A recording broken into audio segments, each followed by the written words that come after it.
আসসালামু আলাইকুম। জানিয়ে দিব এই মাত্র পাওয়া সংবাদ। প্রথমেই বলে দিচ্ছি সংবাদ শিরোনাম, এরপর বলবো বিস্তারিত। বিএনপির সভাপতিকে আটক করা হয়েছে জামায়াত, এখন সবার চোখের মনি হয়ে আছে। আরও থাকছে দেশের জ্বালানি খাতে চরম অস্থিরতা।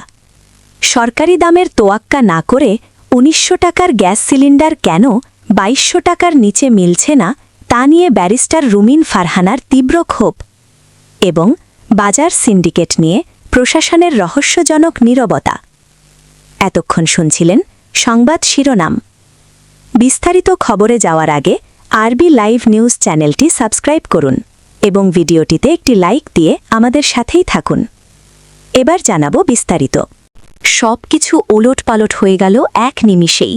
যে খবরের জন্য পুরো বাংলাদেশ চাতক পাখির মতো চেয়েছিল, আজ সেই রক্ত গরম করা খবরটি সত্যি হল। আপনারা কি কল্পনা করতে পেরেছিলেন যে খোদ বিএনপির প্রধানকে এভাবে রাতের অন্ধকারে বেইমানি করে তুলে নেওয়া হবে? হ্যাঁ, ঠিকই শুনেছেন, দেশের রাজনীতির সবচেয়ে বড় স্তম্ভকে আজ সরিয়ে দেওয়া হয়েছে, আর এর মাধ্যমেই শুরু হলো এক ভয়ঙ্কর মহাপ্রলয়। কিন্তু আসল চমক এখানে নয়।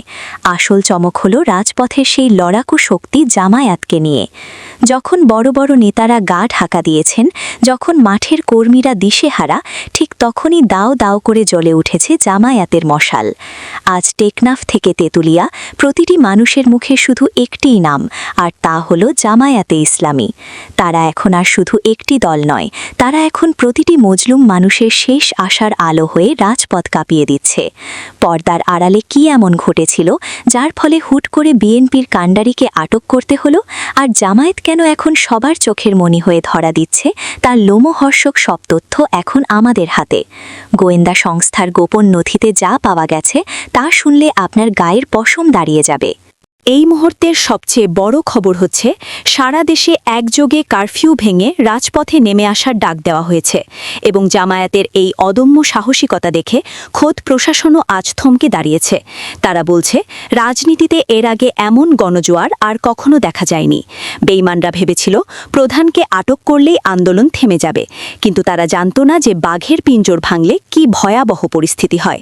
এখন সারা বাংলার মানুষের একটাই দাবি, আর তা হলো এই মুহূর্তেই মুক্তি দিতে হবে, এবং রাজপথ হবে জনতার। আপনারা যারা এই ভিডিওটি দেখছেন তারা এক মুহূর্তের জন্য চোখ সরাবেন না, কারণ এই ভিডিওর শেষ দিকে আমরা এমন এক গোপন ভিডিও ফুটেজ দেখাবো যা দেখলে আপনি বুঝতে পারবেন পর্দার আড়ালে কারা কলকাঠি নাড়ছে। এখন আর দমে থাকার সময় নয়, এখন জেগে ওঠার সময়, কারণ জামায়াতের হাত ধরে যে বিপ্লব শুরু হয়েছে তা পুরো দেশের মানচিত্র বদলে দিতে যাচ্ছে। এই চাঞ্চল্যকর খবরের প্রতিটি মুহূর্ত আপনাদের রক্তে কাঁপন ধরিয়ে দেবে। এবং কেন আজ সারা দেশের মানুষ দলমত নির্বিশেষে জামায়াতের পতাকা তলে একটাবদ্ধ হচ্ছে, তার প্রতিটি কারণ আমরা বিশ্লেষণ করে দেখাবো, যা এর আগে কেউ বলার সাহস পায়নি। খবরের এ পর্যায়ে জানাবো দেশের জ্বালানি খাতের অস্থিরতা ও সাধারণ মানুষের ভোগান্তি নিয়ে বিএনপির সাবেক সংসদ সদস্য ব্যারিস্টার রুমিন ফারহানার ক্ষোভের কথা।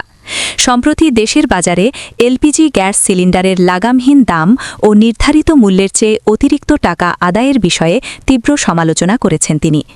রুমিন ফারহানা এক অনুষ্ঠানে বর্তমান বাজার পরিস্থিতির কথা উল্লেখ করে বলেন, সরকারিভাবে যে সিলিন্ডারের দাম ১৯০০ টাকা নির্ধারণ করা থাকে, বাস্তবে সাধারণ মানুষ সেই গ্যাস সিলিন্ডার ২২০০ টাকার নিচে কিনতে পারছে না।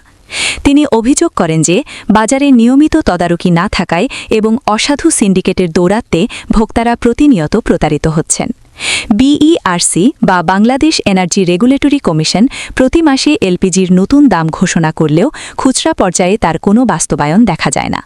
রুমিন ফারহানার মতে, ডিলার ও খুচরা বিক্রেতারা কৃত্রিম সংকট তৈরি করে প্রতি সিলিন্ডারে ২০০ থেকে ৩০০ টাকা বেশি হাতিয়ে নিচ্ছে, যা সাধারণ মানুষের নাবিশ্বাসের কারণ হয়ে দাঁড়িয়েছে। বিশেষ করে নিম্ন ও মধ্যবিত্ত পরিবারগুলো যখন নিত্যপণ্যের ঊর্ধ্বমূল্যে জর্জরিত, তখন জ্বালানি গ্যাসের এই বাড়তি দাম তাদের জন্য মরার উপর খাড়ার ঘা হয়ে দাঁড়িয়েছে। তিনি আরও বলেন, সাধারণ মানুষের পকেট কাটা হলেও প্রশাসন নীরব ভূমিকা পালন করছে, যা প্রকারান্তরে সিন্ডিকেটকারীদেরই উৎসাহিত করছে। সরকারের কঠোর মনিটরিং ব্যবস্থা না থাকায় অরাজকতা চরমে পৌঁছেছে উল্লেখ করে তিনি দ্রুত ব্যবস্থা নেওয়ার দাবি জানান। আজকের এই কঠিন সময়ে জ্বালানি খাতের এমন অব্যবস্থাপনা দেশের সামগ্রিক অর্থনীতি ও সাধারণ মানুষের জীবনযাত্রায় বড় ধরনের নেতিবাচক প্রভাব ফেলছে বলেও তিনি তার বক্তব্যে তুলে ধরেন। আজকের মতো সংবাদ এখানেই শেষ করছি। পরবর্তী আপডেট পেতে আরবি লাইভ নিউজ চ্যানেলটি সাবস্ক্রাইব করুন এবং ভিডিওটি শেয়ার করে অন্যদেরও জানার সুযোগ করে দিন। ধন্যবাদ।